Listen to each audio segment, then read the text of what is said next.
In today's episode, most people, at least that come to me, are like, I'm thinking about going into this industry, or I'm thinking about doing this.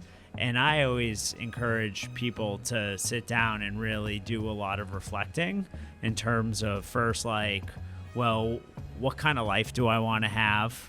What's most important to me? What are my values, right? Like, how does that show up every day? And like this notion of like, what would an ideal life look like?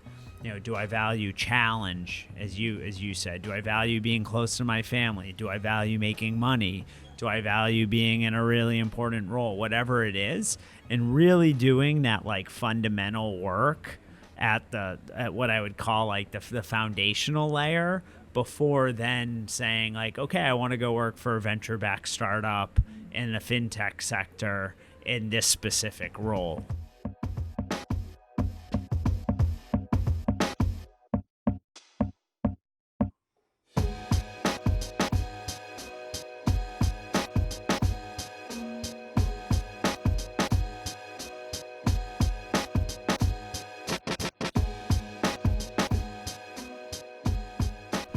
Steve.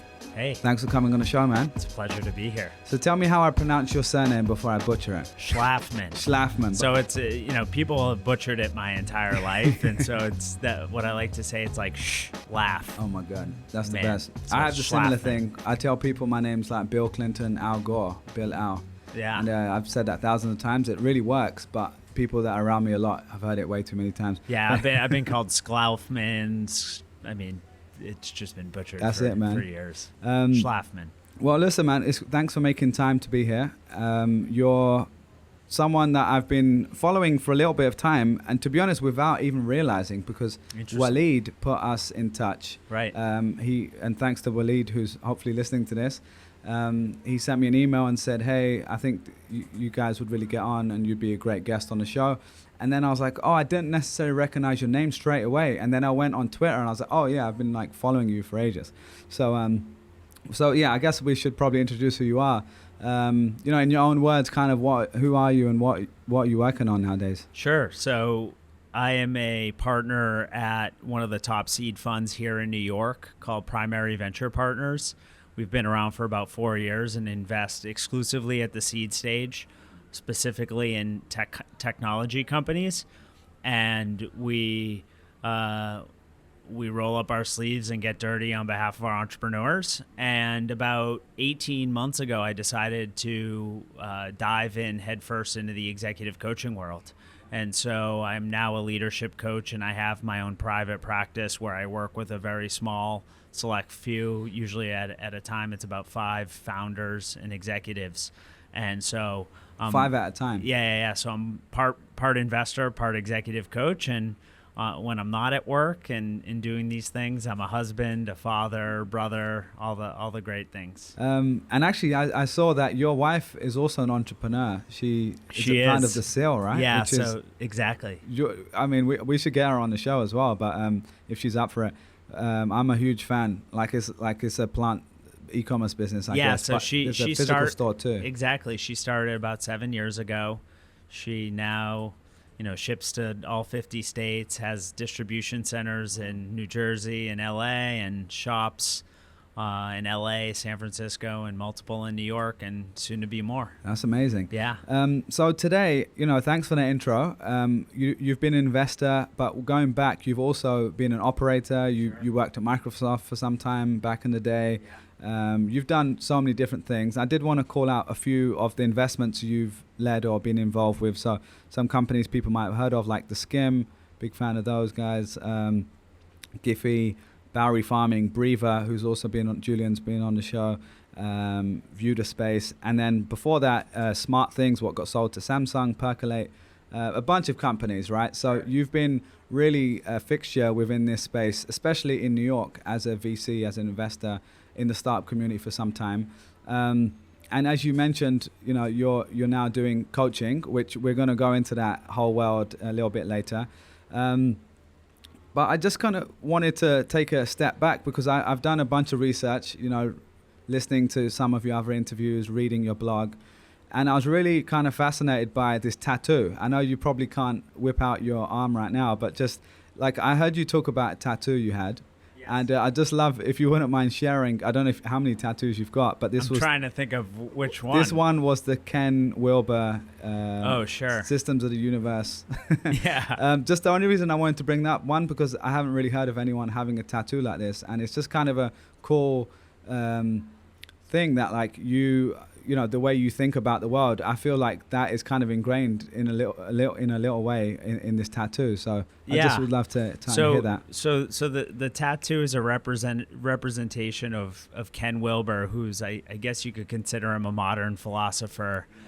He's written, volumes of books, and basically what it stands for is the aqual map. It's all quadrants, all lines. It's extremely esoteric and geeky, but basically it's a lens as to how to view the universe.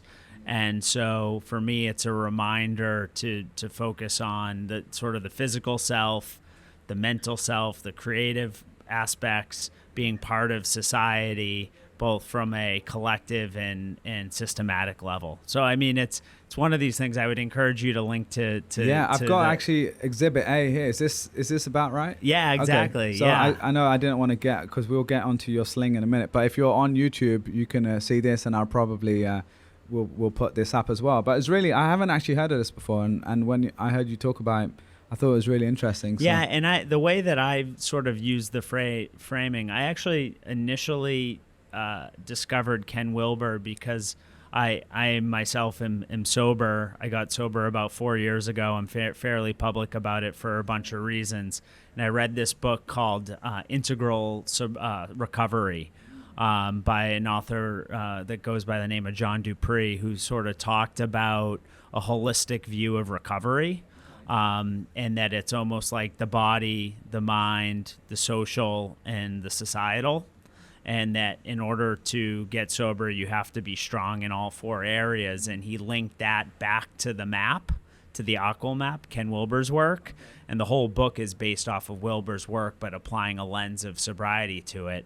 And I thought, wow, this is an incredibly smart way to think about sobriety as opposed to the 12-step method in AA. And so the deeper that I got into Dupree's work then led me to Wilber. And so then I was like, wow, this is an amazing lens to sort of view the world. And if you don't mind me asking, because you mentioned sobriety there, and I've heard you've written about this, or it's publicly on your Twitter, so sure. I hope you don't mind me asking. From my understanding, it wasn't necessarily that you said, I'm an alcoholic, maybe you'd say you're an addict, I'm not sure, but it wasn't necessarily the traditional sobriety story. Exactly. So just like I'd love, since we're on the topic, like what drew you to that in the first place, Sure. and what triggered it? Well, I think sobriety has been a big part of, or I guess addiction has been a big part of my life through family and friends. And I knew that I had the bug from a very young age. I just was, in high school and college and gravitated toward substances. And I'm someone that's always been a pretty high achiever, nearly graduated at the top of my class in college, always held a pretty steady career. But for me, I always gravitated toward substances, usually at the end of the day, just to take the edge off. And for me, it never got in the way of relationships. My wife and I have always had I was highly functional. And I was actually pretty good at covering it up, and I just needed it at the end of every day to sort of take the edge off. And for me, it could have been like 2 or 3 drinks, could have been to smoke a little weed, which is obviously becoming more and more popular. And I was never into hard drugs, but for me, it's like I had to smoke at the end of every day to just like take the pressure off and to feel normal. And after doing that for 15 plus years, I was like waking up every morning, like ready to go to like be a high performer at work or go to the gym. And I just was like, what am I doing? Right? Like I need this stuff to just like get by every day. And I didn't want to live, like I want to be a great partner at work. want to be an amazing husband, eventually become a great father, great son, all of these things. And I was like, these things are only holding me back. In the way. Yeah, it's holding me back. And like, frankly, it's now been, so again, it wasn't like there was a world of chaos and financial ruin. And you lost your whole life. Yeah, it was just and I actually think there are a lot of people that I would call like functional addicts that like need to use substances to either interact in social situations or just get by every day, even if they're not like down and out. And that was my story. And so at a certain point in time, I had to admit to my wife and to people close to me where I was like, look, I think I have a problem. It's not so much a problem where my life is in ruin, but like I want to have an amazing life and I want to feel normal, and I don't want to feel like I have to use substances to get myself through the day. That's very brave of you to be able to just cut it off like that. I don't even want to say brave in a way, I think but brave is a great way to say it. I mean, I think for a long time I was like afraid to admit it to my wife and to other people because I was afraid of the stigma and I had like shame associated with it. I was also having some health issues. Like I was always sick. I had bronchitis all the time. I had really bad heartburn, almost like chronic like a lot of anxiety. And so like, I'm just like, I don't want to live this way. But at the same time, I don't want to admit to other people that I have an issue. And then finally, it was while I was at RRE Ventures, and those guys, that was the last firm you were at, that was the last firm where I was a principal, and I left right as I had made partner. And I was actually doing a deep dive into the recovery industry because as part of my job as an investor, there's two ways to make investments, I believe, is there's a top down where you have a thesis, right? And you map out a whole space and you go deep in it, and then you eventually find the company, or you go bottoms up, which is like way more opportunistic. You don't know who's going to walk in the door. And so I went to my partners at RRE. This was before I got sober. And I said, I know from experience, both through friends and other means, that the rehab, the recovery industry, this was, almost 5 years ago, is completely broken. And I want to spend the summer doing a deep dive research because I think there's an opportunity to build or invest in a company. And they were like, great, go nuts. And they let me hire an amazing woman who now runs a consulting. She's ex-McKinsey that's geared towards health and wellness and social enterprises. And she came on board. She was in between her second and third year at Harvard Law School. And she and I basically tore apart the addiction industry and basically published almost 100-page report on the state of the industry, and basically identified a bunch of opportunities. And at the time, there weren't a lot of startups actually tackling this. And now there's been an explosion. But the point that I'll get at is through that work is when I ultimately got the courage to say, like, look, I'm going to go get sober. That's very interesting, man. Because I think, because you're right, like when you say sober, like if you don't go into the nuance of what that means for you personally, because it's different. There are people different that for everybody are at their worst place. They're not functioning. They're not going to work. There's all those sorts of things going on. But I feel like that's such a stereotype. Because I've been high performing my whole life. And and now just thinking to my own personal experience with myself and other people, but just like we find our own crutches, right? Like we have, and you've talked about alcohol and drugs, which is, and to be fair, what you're saying, smoking a little weed, having a drink at the end of the day, I wasn't into anything else because I had friends in high school who sadly had passed away due to opiate addiction. And I had family members who were addicted to other things. And so I was always afraid to touch it because I knew the way that I was wired, where it's like I probably would like it. Yeah. So it was my way of saying, like, alcohol, nicotine, that stuff's legal. Yeah. Like, and weed is socially acceptable, so I can do those things. But after a while, it just caught up to me. And I think you're right when you say there's a spectrum. And I have a lot of friends that, they will admit that they smoke or drink every day, but same thing, highly functional and don't want to do anything about it. I was just at the point where I was like, you know what, I can feel it progressing in me. It's getting worse. I don't like the way that I feel, and so look, I'm gonna own this, and I'm gonna tackle it head on. And that's not saying it was easy. I mean, it's arguably one of the hardest things I've ever done. Yeah. And just the only reason I was going to go into that a little bit more, in that there's plenty of people that can have a drink every day or two, smoke a little weed before they fall asleep, whatever their crutch is, right? Yeah. Have too much chocolate, have too much food, overeat every day. And, the only reason I mention those other normal examples is because addiction, I think, is more about the mindset of addiction and the problem of addiction. It's not necessarily having a cigarette once every 30 days. Yeah, if that was part of your routine. It's just, and there's plenty of people listening to this that do have a drink every day, and they're like, well, that's my balance and I feel okay, and good for them, right? And that's up to them to decide. But if you could see it in yourself to say, actually, this is going to go down a negative path and I'm just not my optimal self, then, respect to that, man. Yeah, and it's like I would wake up in the morning, or I'd go to bed at night saying, I'm not going to do this tomorrow. Oh, okay. And then I wake up the next morning, and the first thing I would think about when I get out of bed is exactly what I said I wasn't going to go do. That's not to say I was doing it in the morning, but it's just that's the way that my brain worked.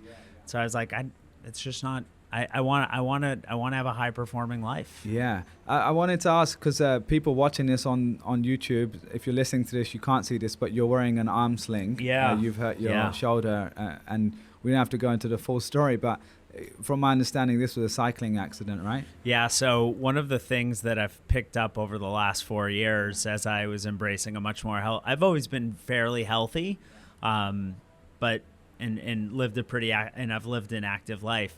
But I picked up cycling because it's outdoors and you can explore a lot. It's just a great sport. And about 3 weeks ago, I had a nasty crash up in the Catskills and severely fractured my left collarbone, and that required surgery. So I'm sitting here as a bionic man with a plate and 9 screws in my shoulder. Well, thanks for you setting off the metal detectors at the airport, man.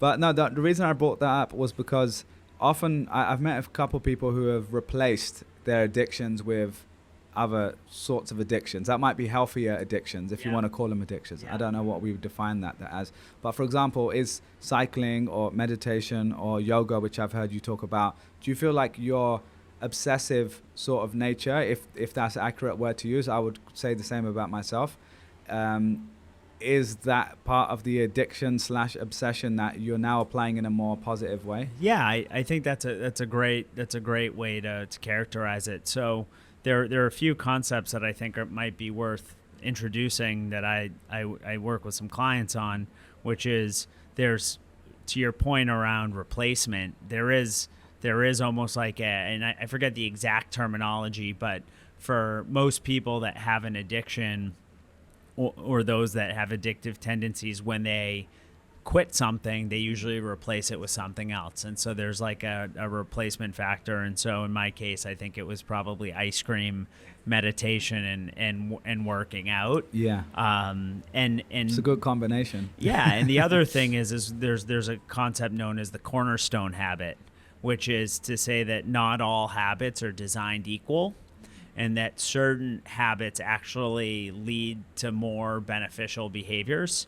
And so, for example, by me stopping alcohol and smoking marijuana, that allowed me to then focus on doing other things. And so waking up in the morning and exercising.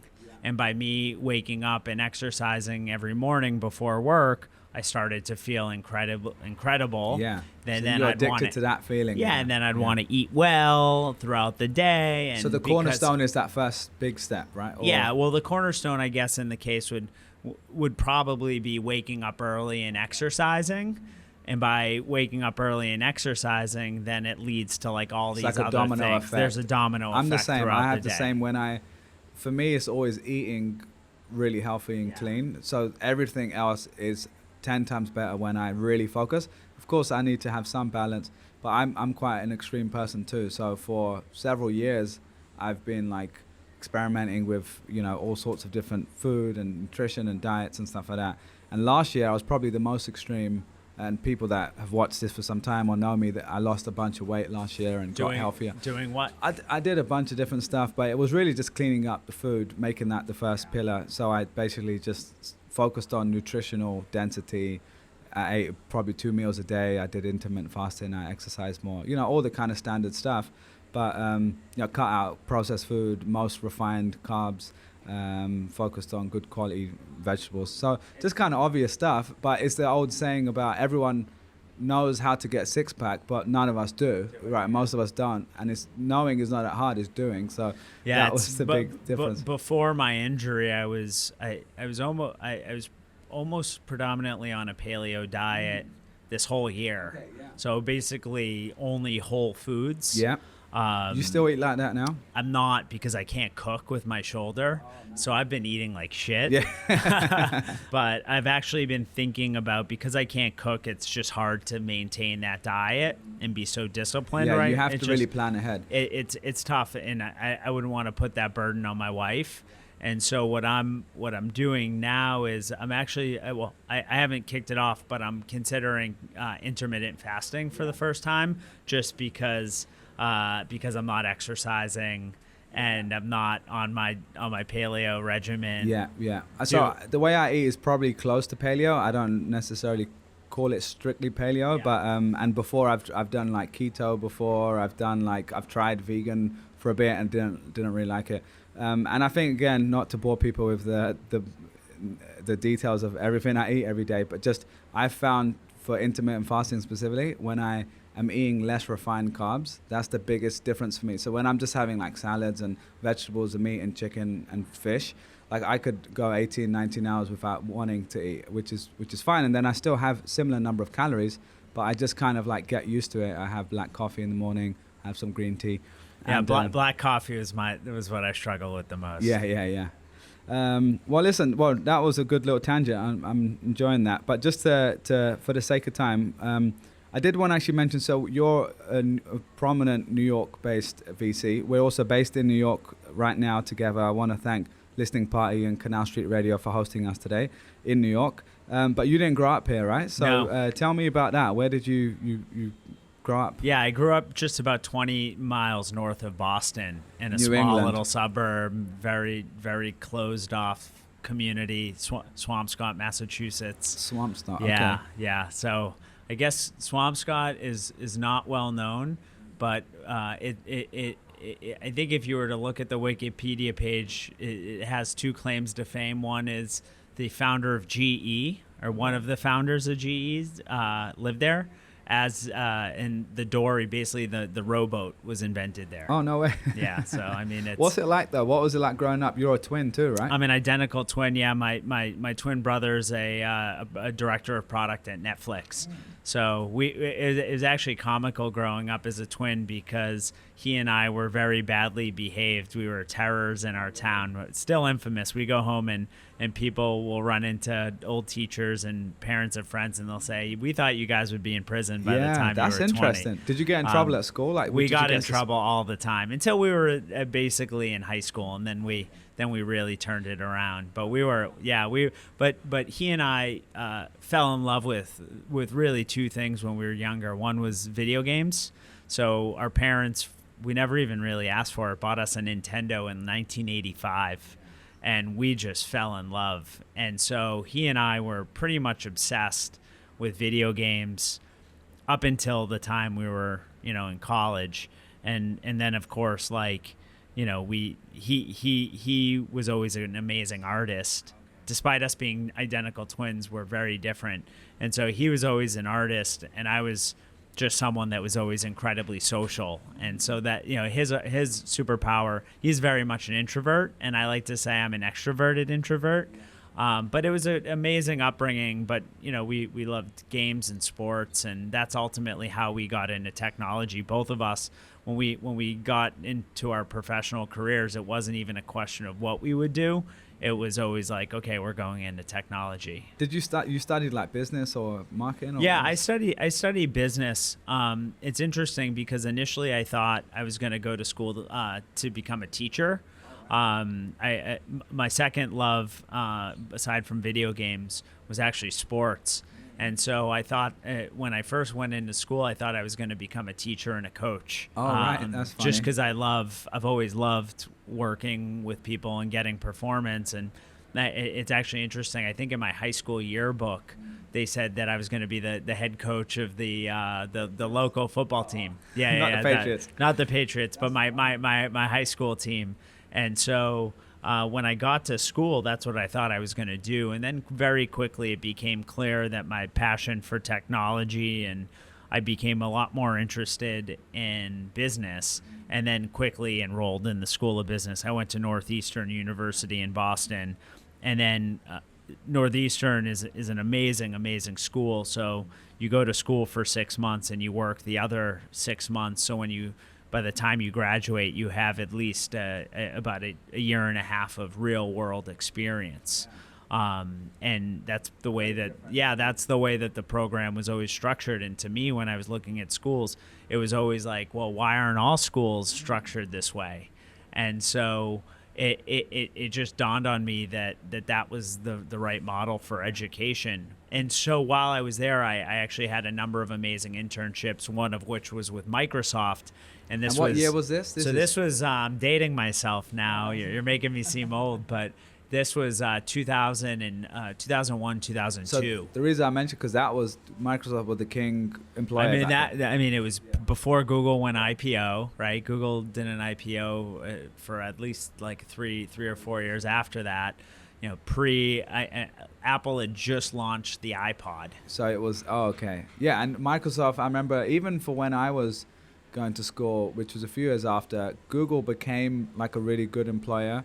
Like one that people wanted to apply to. But even when I was graduating, it was like people wanted to go into finance still. Oh yeah, that was the era. It was all finance. And then the big crash happened, and then everyone was like, what's this internet thing? And luckily, I always liked the internet, so it kind of worked out. But it was just like, it's interesting because I think for the younger listeners who don't necessarily know the full history of Microsoft, obviously we've all heard of Microsoft, but Microsoft was the place you wanted to work in tech. In big tech. It was extreme. And now they've made a crazy comeback as well in the last few years. Which has been incredible to watch, because towards the end of the Bomber years, I sold all my stock because I was just so frustrated for a whole bunch of reasons. Sold Microsoft stock and bought Apple stock. Oh, really? Well, it probably worked. Well, it depends when you bought it. But I wish I had bought it back, because Satya's done such an amazing job.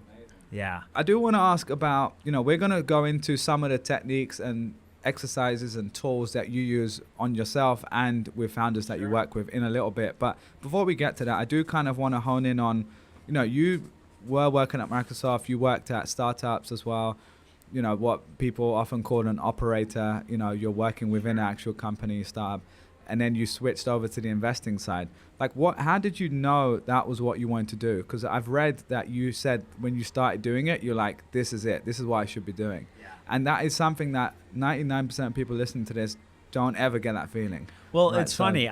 It was almost by accident. So I was at Microsoft for 4 years. I then moved to New York, and I was working for a startup called Massive, which basically was serving advertisements into video games. And about a year into my time at Massive, I had a really unique opportunity, literally land on my lap to go work for the Kraft Group up in Boston. They own and operate the New England Patriots. And I'm taking it you're a fan. I've been a lifelong Patriots fan, and both through the bad times and obviously the last 20 years, it's been a good run. But in that, as part of that job, I met with the Crafts, and they were describing to me what the role was. And they said part of it is going to help us evaluate some investment opportunities. And so while I was going through the interview, I actually give this advice to anybody that's interviewing for any role, which is this notion of come bearing gifts. And so I said to the Crafts, I said to Robert and Jonathan, well, let me start working for you for free. Oh, wow. If there's anything that you want me to help with, just send it to me and you can get to see how I work. And you can make an evaluation based on that. And so they had actually sent me a few business plans of potential investment opportunities. And so I then, did the work on those, sent it to them, and then eventually got the job. And then it turned out about 40% of my job was actually helping them evaluate fund investments as well as venture investments. And that was when even though I had been in technology the previous 6 years of my career, this was my first foray into really evaluating startups at the earliest stages. So you weren't especially, what was the role advertised as that you even applied for? It was, I think the role started out as, I think I was senior analyst of the Kraft Group. So it was basically just evaluating a bunch of different opportunities. But then it turned into, I sold a 7-figure sponsorship to Fox Business.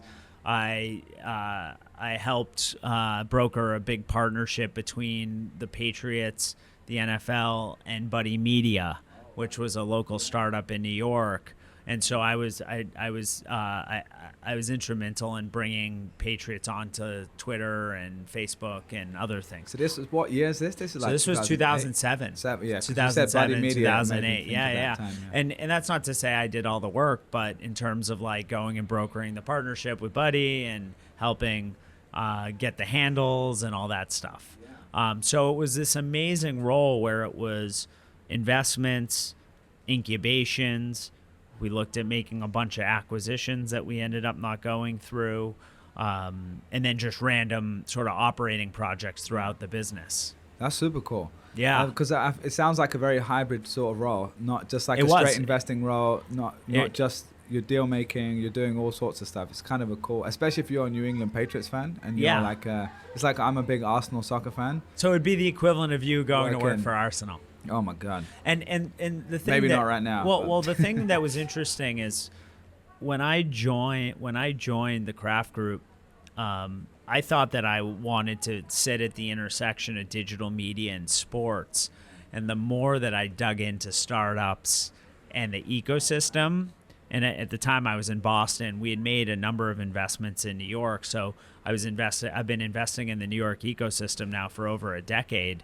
But it became very clear to me that that's where I wanted to spend my time. And what I realized that even though I was a fan of the Patriots, my passion really laid more towards the startups and technology. And that was also a really interesting time because I joined right as the first iPhone was being launched, but pre-App Store. Oh, okay. And so to see that whole wave has been just... And then I moved to New York and I joined Lair Ventures, which is New York's most active seed fund. And that also happened by accident, where I was on Twitter and saw Ben Lair post, "We're hiring a principal to help us run our fund." And I've been investing in New York for a while at the time. And so I had developed some good relationships and then ultimately landed there. What makes a good investor, like at that seed stage? Like, what are the characteristics they're looking for normally? Yeah, to me, I think it comes down. I think seed investors tend to be. I like to say my job is to be more of a talent scout than a financier, and so I think it's so early that you're just really taking a bet on the person. The people, and I also think that most of the I think outsiders might view the venture game as looking into the future and having a crystal ball. But I honestly believe that really understanding why the product is solving a problem today and why that initial wedge into the market can lead to a big and fast-growing outcome. And so to me, I think that it's all about being able to spot talent, but it's also about understanding the present and the current environment, and then really, really believing in the market. Okay. And then of course the go-to-market and the strategy. Yeah. Well, that kind of transitions us onto what you're doing right now, which is of course investing. But I read. Let me see what I wrote down here. On your website or maybe on Primary Ventures site, it says Steve's mission is to be the most human-centric investor in NYC by helping talented founders become exceptional leaders. Really love that because, just meeting a bunch of investors, like they all need to often bring something else that other people aren't, or like at least differentiating in some way, right? Because it's not just money that you're bringing to the table as a fund. You're bringing your expertise, your connections, your network, all that sort of stuff. And I can tell just like going through your stuff that you genuinely, really care about first of all improving yourself and then helping other people improving. Serving other people is one of my core values. And so for me, it's actually a big reason why I ended up at Primary, having worked for a number of institutions. I had never seen a firm work so hard on behalf of the founders. And to me, that was just such strong alignment with my view of the world. And just, I was curious to hear, how you think about, the term. We talked about your past, sobriety, all that sort of stuff. And a lot of the time, to some people, that sounds like we're doing therapy, right? There's nothing wrong with therapy. We're going to come to that in a second.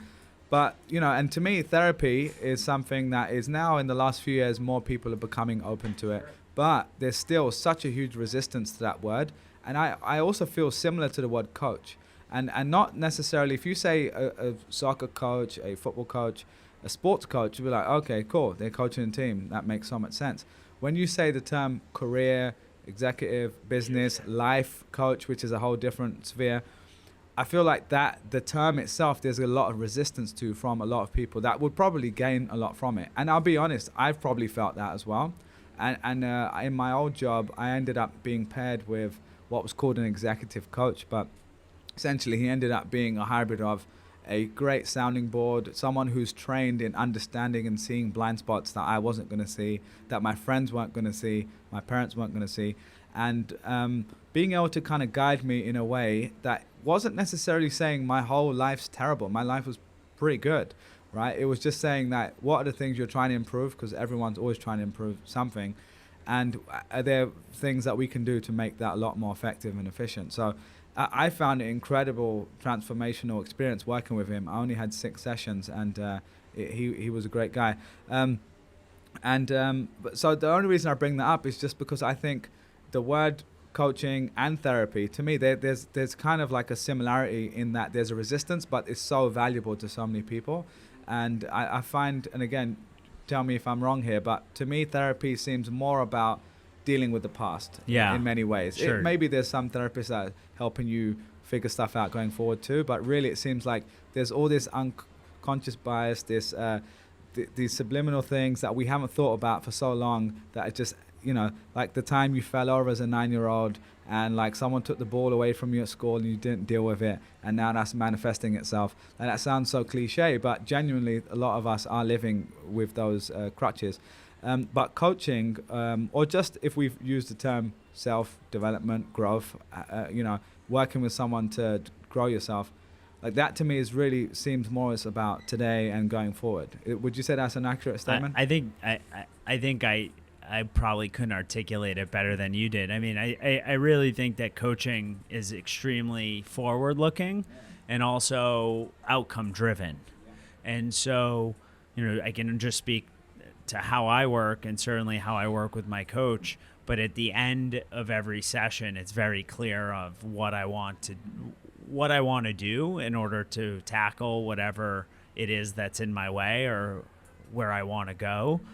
And it's very, very clear on how that coach is going to hold me accountable. So you still have a coach now, right? I do. Okay, cool. Yeah, although Andrew, who's amazing, his name's Andrew Taggart. You should link to him in the show notes. He wouldn't call himself a coach. He's actually a philosopher. He's a PhD in philosophy. Oh, he literally is. He's and so he wouldn't even call our time together coaching sessions. He calls them philosophical conversations. Love that. I actually have one on Wednesday, and I'm really looking forward to it. But at the end of the day, it's using logic and really digging 5, 6, 7, 8, 9 layers deep. And I find that with him, I do amazing work. But again, it's very outcome driven. Yeah.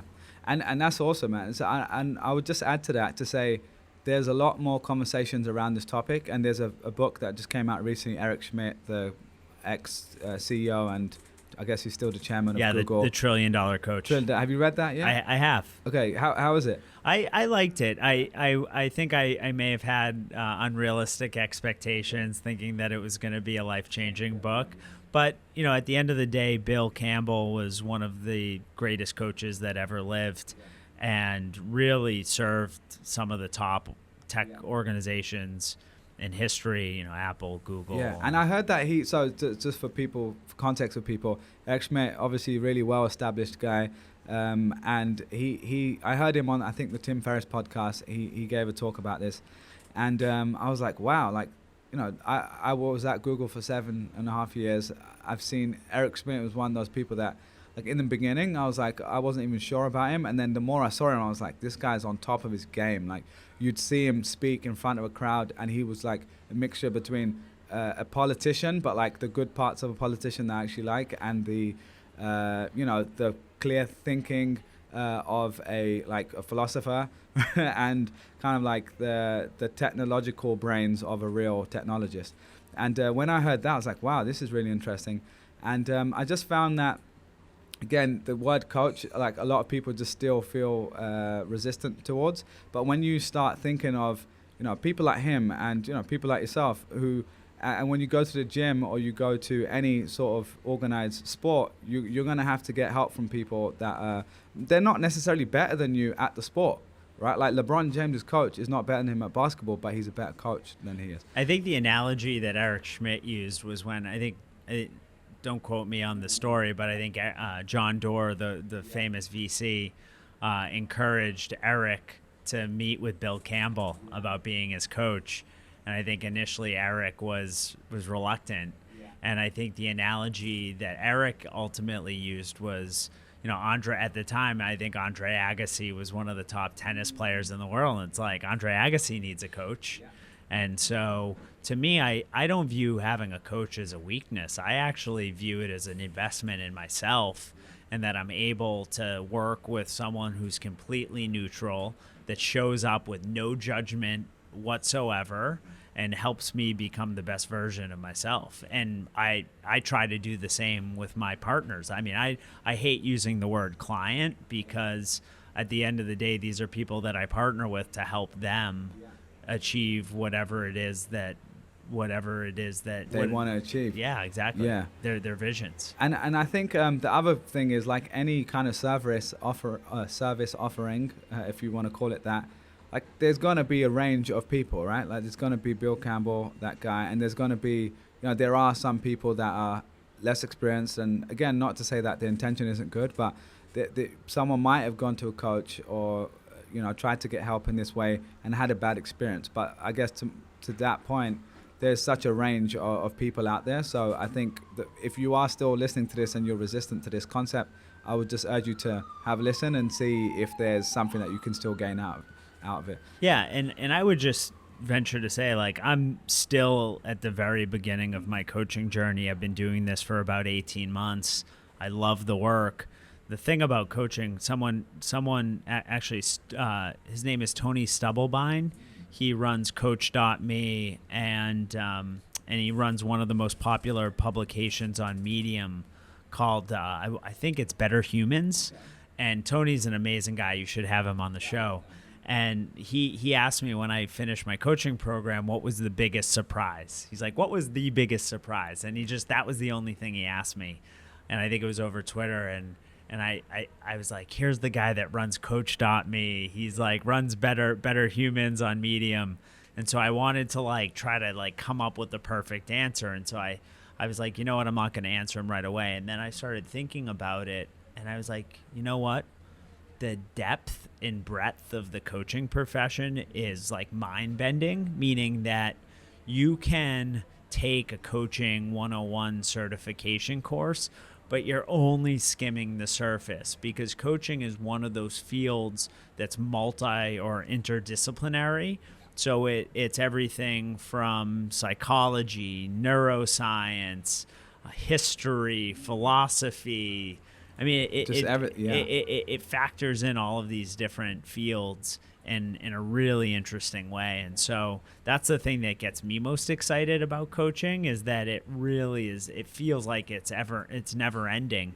And because I focus more on the executive side, to me, there's on one end of the spectrum, which is what I would consider pure transformational coaching, which is the school that I went through. And so that's more or less I think what people would consider kind of like the woo-woo world of coaching, which is like really like going into your body, being in the moment, really looking at your emotional state, and then in order to figure out where you want, and then using a whole range of tools in order to get the client in moving in the direction that they want to go in. That's one end of it. Then the other is like the hardcore business coaching, which is like, I think really what people would consider it is more as like consulting or advising.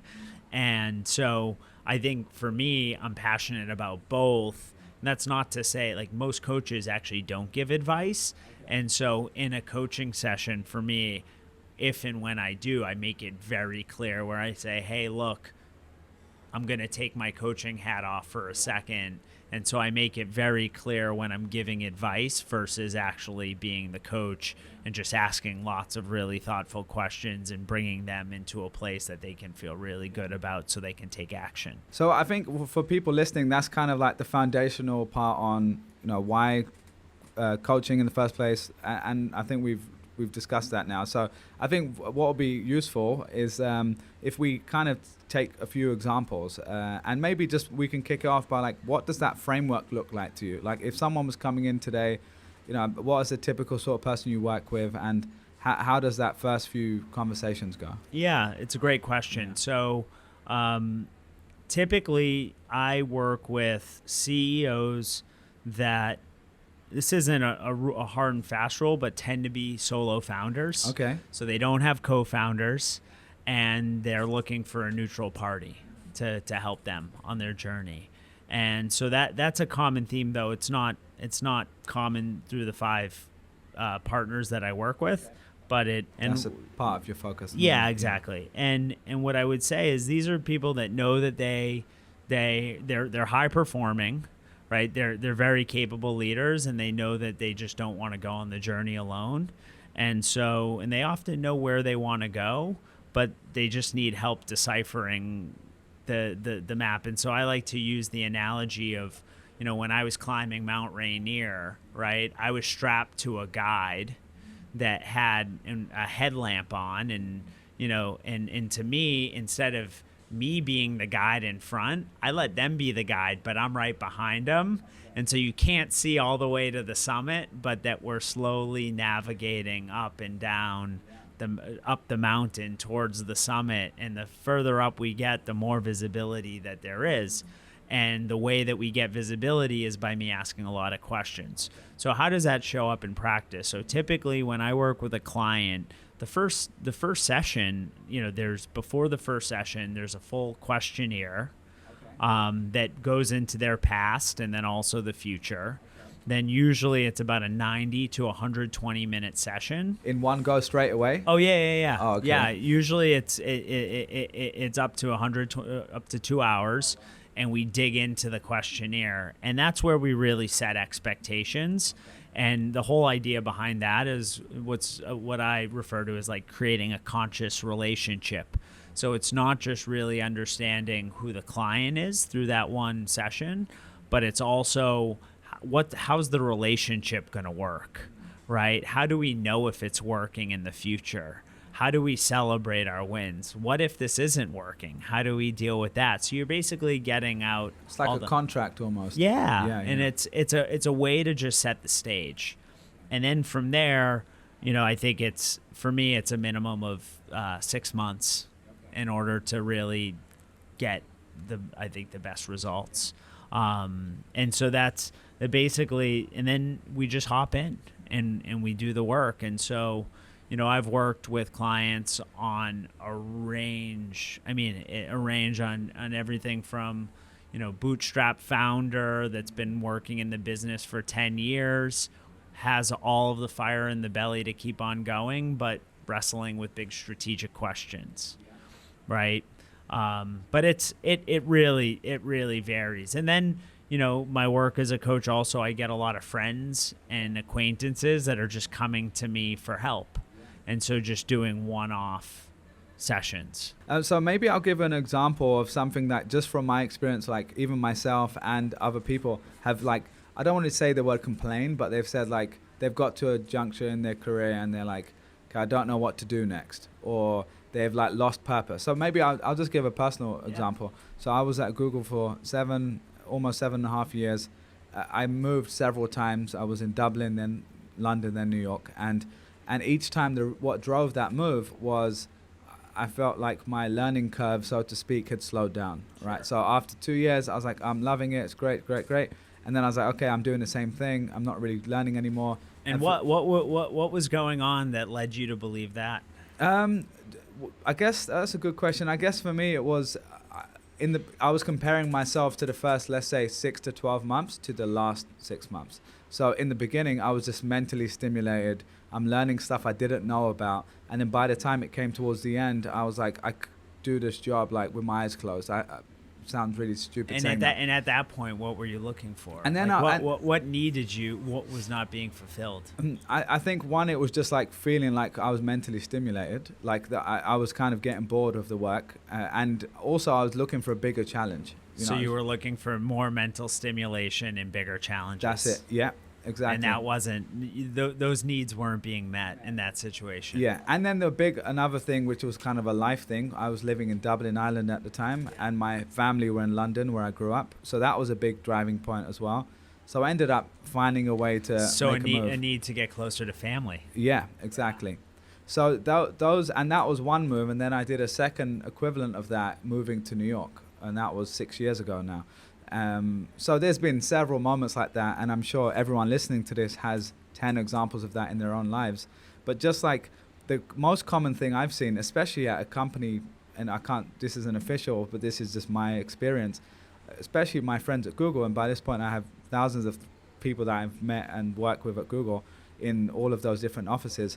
And there was kind of this phase that I saw that people were so, especially in Dublin in the beginning, because there was all this young, ambitious, bright-eyed, 20-something-year-olds. We all moved to Dublin. 80% of us moved there for the job. 20% or so were from Ireland. Still, also, everyone was super smart. And then we kind of got to that point where you don't get as much responsibility as you think you'd want. And that's not necessarily just at Google. That might just be like a millennial issue, I guess. But but the problem is you put a bunch of people who are all, most of those people are top of their class. They're willing to put in the work. They'll do these 20% projects on the side, which is basically 120% projects.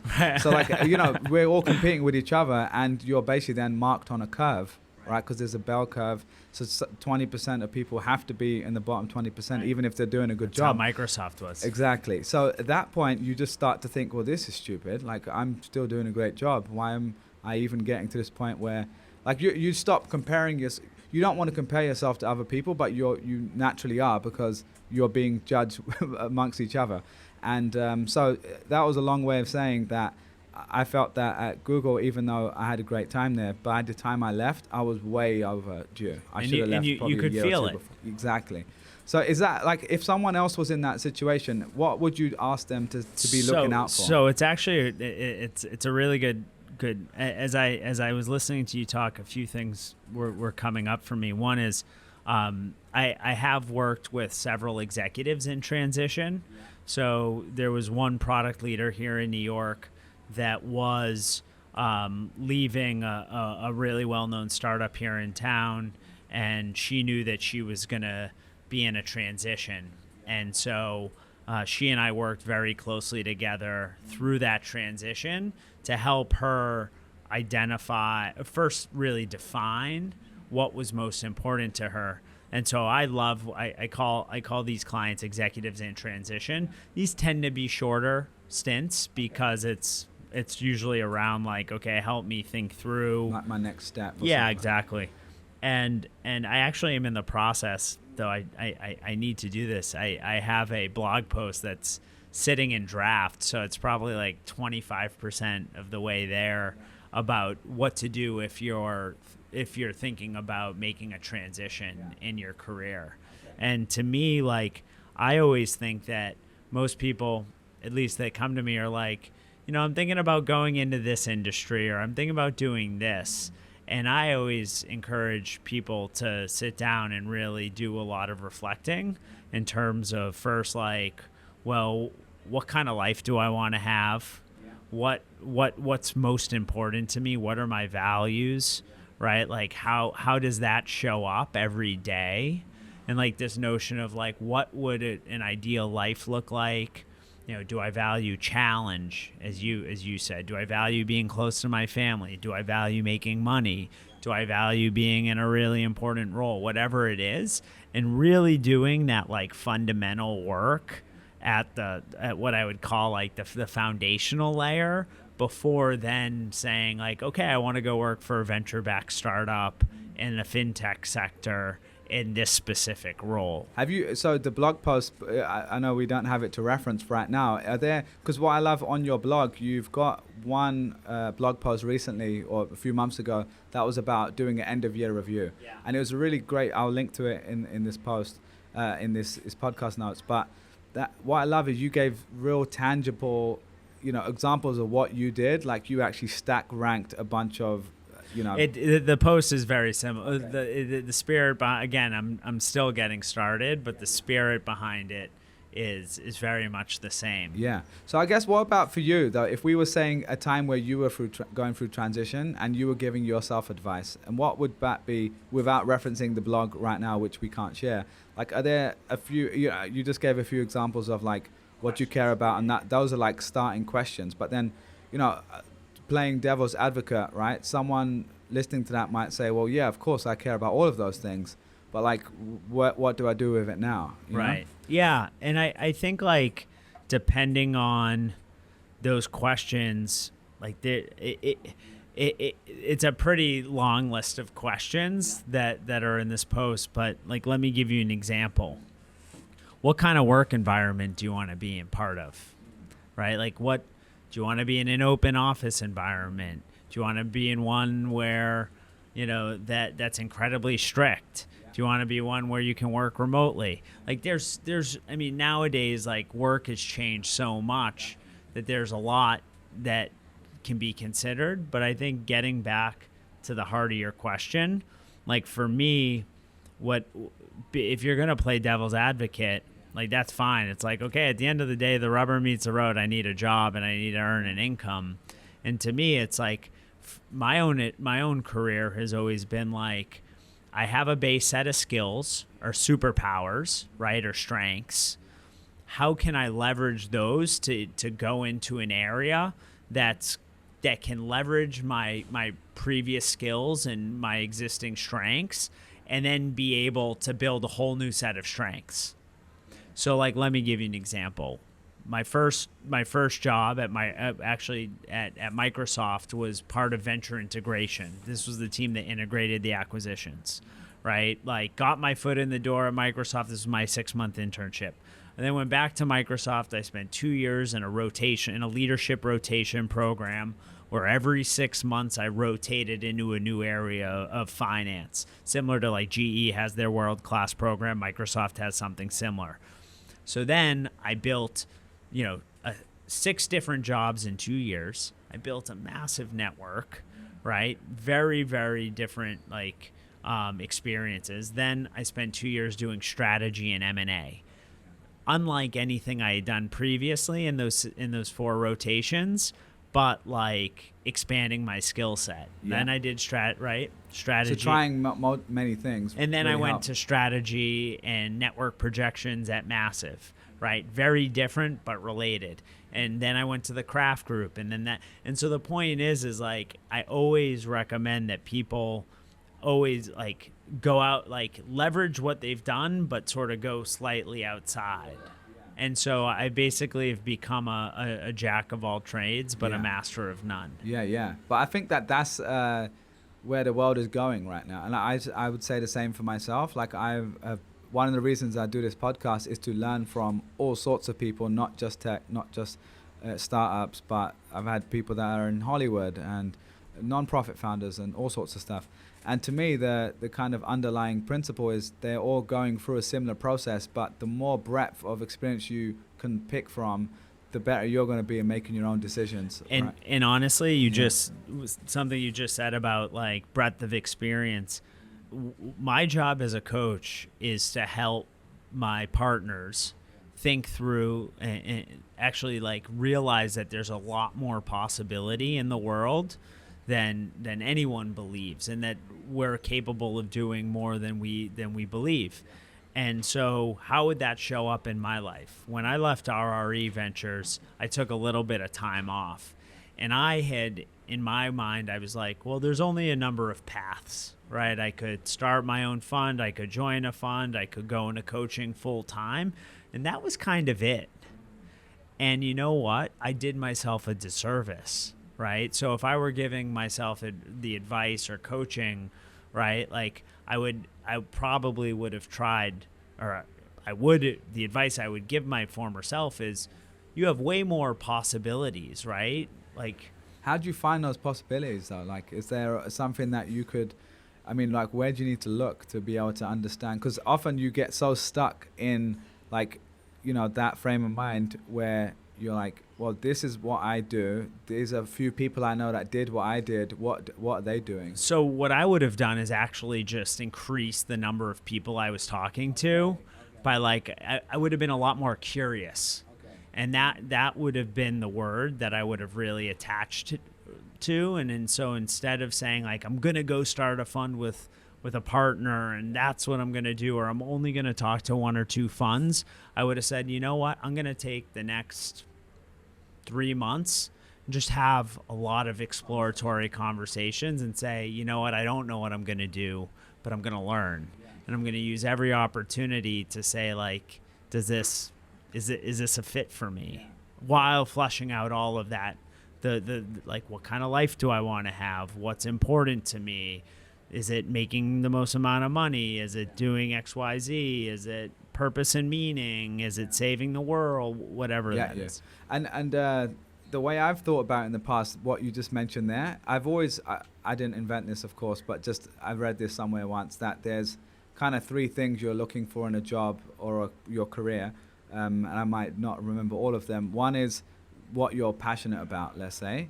One is what you're good at, which isn't always the same thing. Like, I might be passionate about playing soccer, football, but, like, I'm not going to be you're not playing for Arsenal. Yeah, so passion, what you're good at, and then the third is, does the market pay for it? And there's always, there might be a fourth one as well that some people use, but I like to simplify it with that. And every time I've gone into a new situation, I've kind of weighed them up. And the truth is, it's hard to get 10 out of 10 on all 3 of those scales, right? So, like, I'll just give one example. When I moved to Charity Water, right, I was looking for more purpose in my career. I wanted to say to myself in many years, I had the chance to work at a non-profit that just gave people a better life. It's pure giving. And that was a 10 out of 10 on the scale of, in that regard, right? And was I good at it? I'd say I was probably quite good at it because I got the job and I was, like, uniquely positioned to do that role. Does the market pay for it? Yeah, and I can't complain. They were really amazing employer in that way. Does it pay the same as working in the private sector? Maybe not, right? But on that scale again, the other 2 things outweigh that third part. So in that particular moment in my life, I said, well, this matters, on a scale of 1 to 10, I'm on a 12 on these other 2 areas. And as long as I'm still happy on the third part, then this is an amazing opportunity, right? And then as I kind of look every year, I kind of reevaluate, like, that. Do I still feel a 12 out of 10 on the first couple points, or is that now nudged down to, like, an 8 because I felt like I've done what I wanted to do? Yeah, and what's changed, and what do I need now, and what's important to me? And completely. I'm just going to give a couple examples, and I don't know if anything will come to mind, but if someone came to you and said, hey man, look, I'm really struggling in this part of my career, I'm looking for more purpose, right? And that's such a loaded word, right? But I just know I've met so many people that have come to me, especially when I moved to Charity Water. A lot of people introduced me to their friends saying, hey, we've been working at Goldman Sachs, Procter & Gamble, like a bunch of, like, private companies or public companies. And they really, like, love what you did, and they just want to understand, like, how you thought about it. But, and they assume that, like, I was a 10 out of 10. Of course, I'm not perfect in that way either, but I was definitely a lot more satisfied and fulfilled in my last role than I was in the role at Google. So, like, just curious, like, if someone came to you with that challenge, is there, like, a framework or something that you would, like, take them through to deal with that? Yeah, I think, like, I always think that it's, I don't like frameworks, but I do think, like, in our business, there are techniques, and there are certain pathways that we can take. And so for me, like oftentimes when someone comes and they're saying, like I'm unhappy at work, right? And I'll say, okay, well, why are you unhappy at work? Well, because I want more purpose. And I'll say, okay, well, what's important about purpose to you? So you dig further into that. And then we'll unpack what purpose means to them. And then through that, I'll listen, right? And then I'll say, okay, this is what I think I heard you say. Purpose is important for you because we're not going to be here forever. And so you want to feel like your time on earth is well spent. And then I'll reflect that back, and they'll say, yes, but kind of. And then he or she will then unpack more detail. And then, so by the time you go back and forth, and I keep on asking more of these questions, and then I'll say, okay, well, these 3 things that you just mentioned, like what's underneath those? Tell me more. And so then you ultimately get to really the heart of matter. And like, sure, on the surface, it might be unhappy with the job, and then what's known as like the presenting agenda. And then the deeper agenda is I want more purpose, right? And then there's there could be a transformational agenda underneath that. Because often what you think it is isn't necessarily the case, right? Exactly. Okay. And so that transformational agenda is often something that's like even more deeper than that. And so once you identify what that is, then there's a number of strategies and techniques that then can allow you to identify how you want to move forward. Got it. Cool.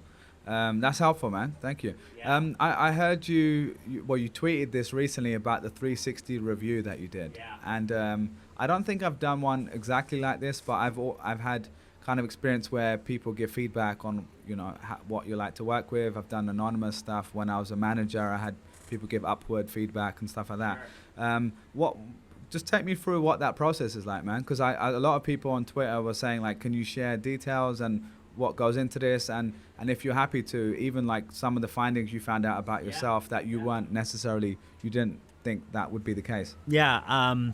It was actually really interesting. So I have signed up to be certified in what's known as the Leadership Circle profile. And so this is an organization that's been around for quite a while. And both my partners, Ben and Brad, also have gone through the profile themselves. And so I decided to go through it and also to get certified so that we can eventually offer it to our CEOs in our portfolio, which is going to be a great tool. We're really excited. And so the way that the profile works is that you share it with your bosses, your direct reports, and then peers. And it doesn't just need to be peers today, but also people that you've worked with in the past. And so I think I shared it with over 30 people. Wow. So we have 10 employees at Primary today. And then I shared it with probably a handful of my former coworkers at RRE, and then a handful of founders that I was on the boards of. And is it like a questionnaire? So the way that it works, there's a quantitative aspect to it. And then at the end, there's sort of 3 open text boxes, which is like, what's the one thing that just makes this person, I'm paraphrasing, but it's like, what's the one thing that they should keep on doing that makes them special? Then the second one is like one thing that would help their development.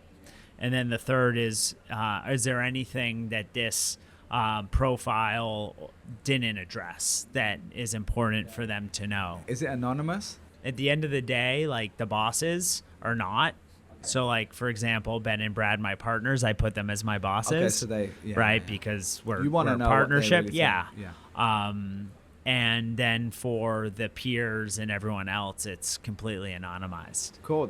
I think that's important, because if you really want real feedback, it's hard with even your best friends or your loved ones. Like, even in your personal life, I think it's really important to get, or at least give people the option to be anonymous, because that way you get real feedback. It's critical. I mean, it also, I think, preserves the relationships. I've seen organizations that haven't anonymized 360s, or the coach slash facilitator did a really poor job anonymizing, and so people couldn't tell the results. And in those instances, it's been a disaster because it erodes trust and the culture.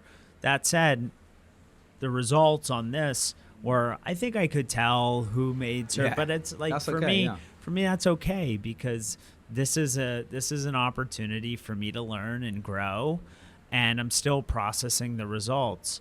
I think, in this, there's sort of like two main leadership dimensions, which on one end of the spectrum is creative and on the other is reactive. And the whole idea is you want to try to optimize the attributes in the creative sphere versus the reactive sphere. And so one could, and again, I haven't gone through my training yet, which I'm going to do in October when I get certified. But on the creative side, those are the ones that you really want to double down on, and on the reactive are the ones that you want to try to minimize or stop doing. And so for me, the one that was, I think, most surprising to me was distant. Really? Okay. And that wasn't that was on the reactive scale, because I'm someone that actually, I think, tries to get to know people, and I'm pretty authentic.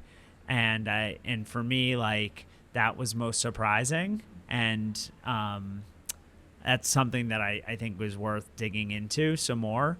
I also got dinged on being arrogant, which it's interesting. That's interesting. Yeah, but look, I mean, I think it's something worth examining. For me, like, I struggle, and I'm speaking openly, I struggle in big meetings that tend to be long. I've had, as I mentioned before the show, I have ADD, and so when meetings drag on, I can lose focus, and then I start like interrupting people. And for me, I don't intend to do it, but of course, like, the what do they say? The road to hell is paved with good intentions. And so that's something that, I've really taken to heart and that I'm going to work on. And then on the positive side, it was kind of unanimous that extremely focused on community, extremely caring. And those were the two that, like, were clearly outliers. Yeah. It's like deeply cares about people, deeply cares about community. Just to be a bit tactical here, was there like a tool or software that you guys use for this? Or it's the leadership circle profile. Oh, leadership circle. Yeah, all right, cool. Yeah. And so I worked with a coach, and they administer it, and they tabulate all the results, and then you sit down and review it. There's a report. Very cool. But overall, like, look, at the end of the day, and then there was a bunch of that was like more on like the quantitative aspect, and then the qualitative aspect where people were writing in comments. It was actually really awesome, like seeing all the positive things that people said about energy and great-hearted, good human being, amazing energy, like huge, positive force in the New York tech ecosystem. Yeah, for sure. Like, way more potential than he even knows that he has. But then on the flip side, there were a bunch of other things about, like, losing focus in meetings. And that's interesting, because I mean, I'm only obviously here with you. We are actually recording for some time. I hope that's all right. Yeah. But just to think through, like, I've realized that being in a meeting, if you lose your focus, you're just naturally agitated, or someone else might be agitated, and your intention might not be that you're trying to be arrogant, but it might come across like that. So that's a very interesting. Well, I think one-on-one for me is like a much better situation, because I think when you're sitting down with someone and it's just the two of you, it's way more intimate, as opposed to a meeting with 10 people that goes on for 4 hours. Can be tough. Although I just came from a board meeting of one of our portfolio companies that went for 3 hours, and I felt like I behaved myself. Yeah, for sure, man. I know you'll have to make a move soon, but just to close out, I mean, first of all, thanks for sharing all of these. This has been really fascinating. I did want to call out, you mentioned the 360 review. I went through the purpose idea, because I think that's a very common thing. One that people proactively are looking for. It's actually something that I'm struggling with right now, and I've had open conversations with my partner Ben and Brad about it, which is like, I think in the case of being an investor, right, I say like we get a vote with our dollars to create the future that we want to see. Right. And that's really, I like to say investors really only have like three things in our control. It's the investment decisions we make. It's who we work for and how we spend our time. And, you know, and that's really all, because once we write the check, right, like I'm a big believer that it's all up to the entrepreneur. That's not to say like I joined Primary because I believe they're the most active, hands-on, helpful VC in New York. And I also became a coach because I want to be helpful to founders. But like at the end of the day, I believe that a company's success and failure isn't about the investor. It's about all comes down to the founder.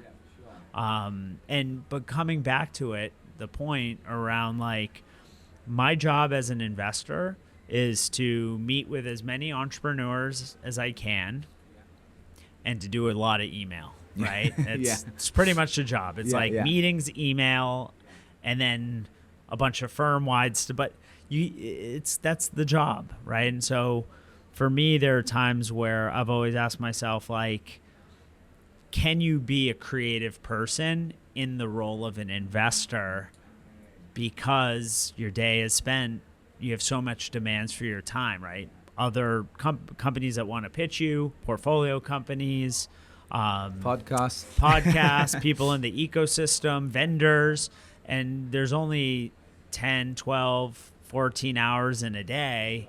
And so for me, the thing that I struggle with most as an investor is just the time to be creative and get shit done that's not just meetings and email. Do you feel like you've got an itch to, you know, we didn't get to go into this too much, but you were going to start your own fund.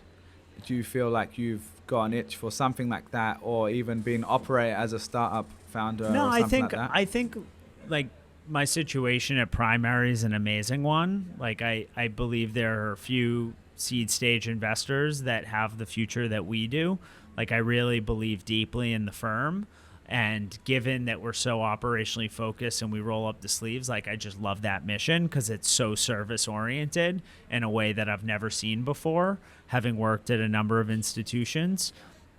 Now that said, like as I'm about to enter my 40s, I'm getting old, like, and I have a kid at home, like it sort of shifts the mindset of like, oh my God, if I like as a partner of a fund, you know, we'll go out and raise our next fund, you know, within the next, call it 12 months or so.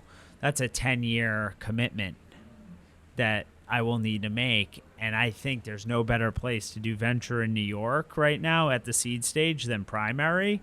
But it's a question of like, okay, is this the impact that I want to have? Do I want to enable entrepreneurs and vote with dollars to enable change and impact being as like broadly defined as possible, versus like go and have that. Like, let me give you an example. This week I had surgery, or 2 weeks ago I had surgery. I'm like doing research on how to get a fast recovery. And I discovered through my research of like what's going to help me pre-surgery, because I had four or 5 days before my surgery. And then I knew it was going to be a 3-month recovery. So I was like, what's going to help me before and afterwards?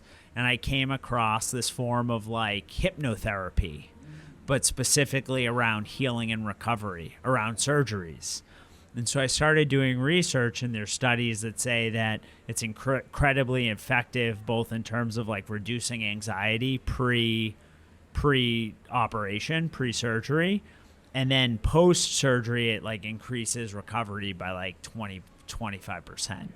And so then I start like researching it, and I was like, wow, like there's actually an opportunity. You have all of these like super generic mindfulness apps that are all competing, Calm and Headspace and 10% Happy. I actually think they're all great companies, but like it's relatively commoditized, where I was like, look, you could do a whole hypnotherapy, mindfulness around like helping people prepare and recover from surgery.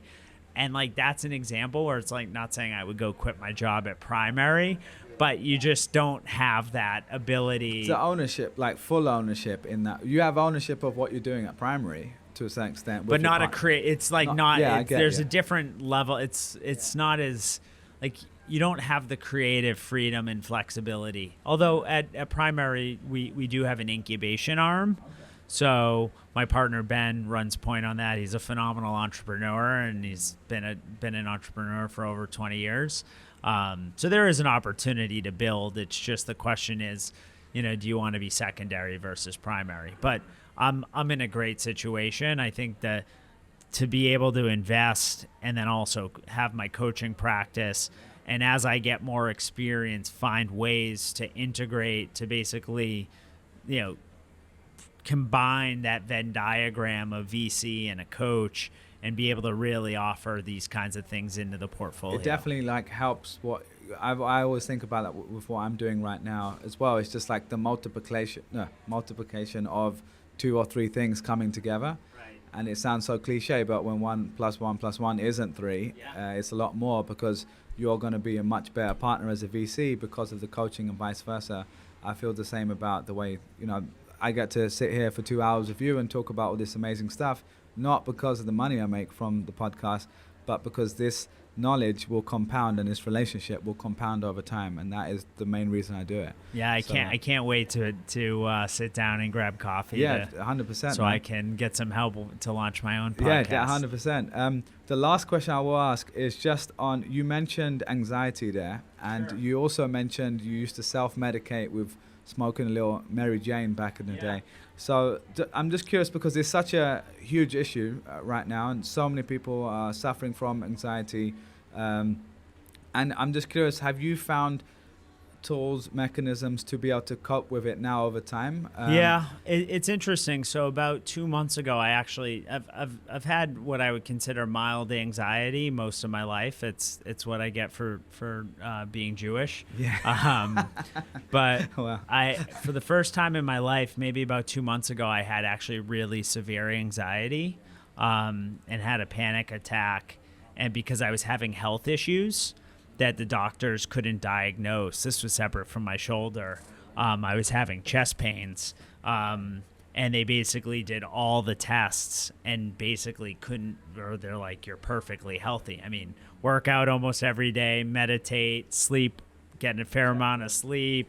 Like, But you still know that feeling's there though, right? In the chest, the heaviness in the chest. Exactly. And that was giving me a lot of anxiety because I felt like there was something wrong with me, yet all these doctors. And so it was the first time where it was like real severe anxiety, waking up in the middle of the night, like, not being able to go to bed for long periods of time, thinking that there's something physically wrong with me.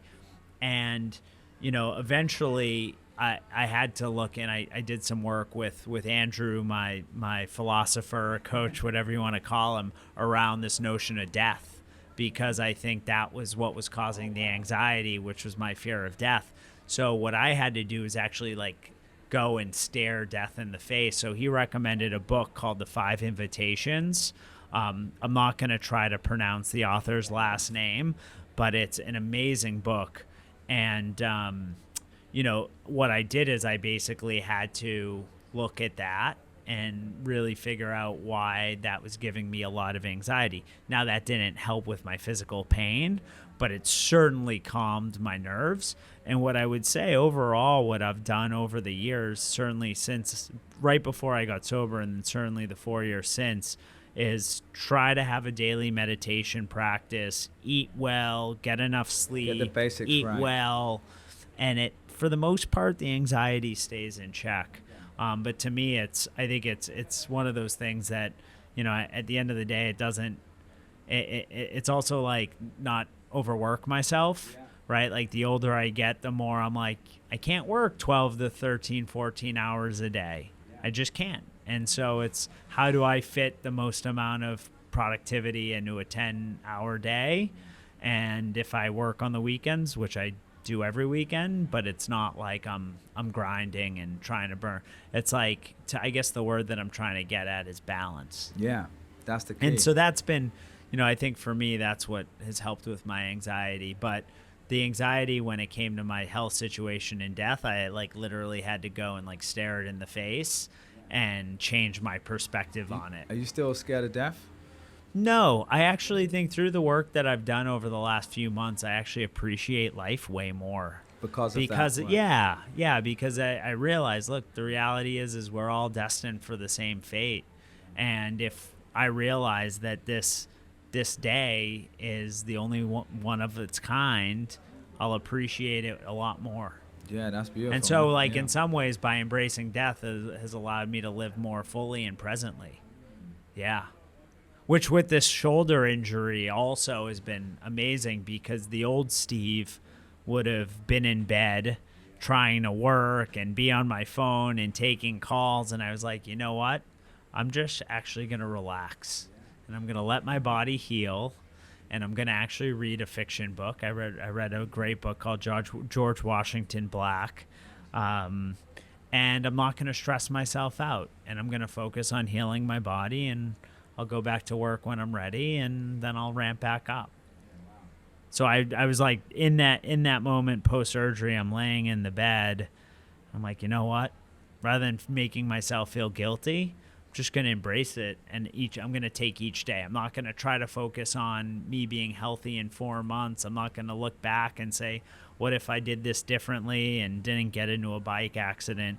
It was just like, let me just relax and be in the moment. Yeah. That's a great way to finish off, man. Yeah. I appreciate this so much. I know I didn't want you to be late to see your I want to put my daughter to sleep. But really appreciate it. We should definitely do this again, and we should definitely grab the coffee. So thanks for coming on. Again, I want to thank our host today, Listening Party in Canal Street Market, for hosting us here in New York every week. And if you're listening to this on the podcast, please make sure you go on youtube.com/CreatorLabFM, and you can subscribe and watch all the videos and the clips. And we're across all social, of course, Creator Lab FM. And please tell a few friends. If you're enjoying these, I'm back on the road with this. Every 2 weeks on a Wednesday, you'll get new episodes. So please keep spreading the word. And that's it, man. Thanks so much, my man. Appreciate it. Thank you for having me. Thanks Bye-bye. so much.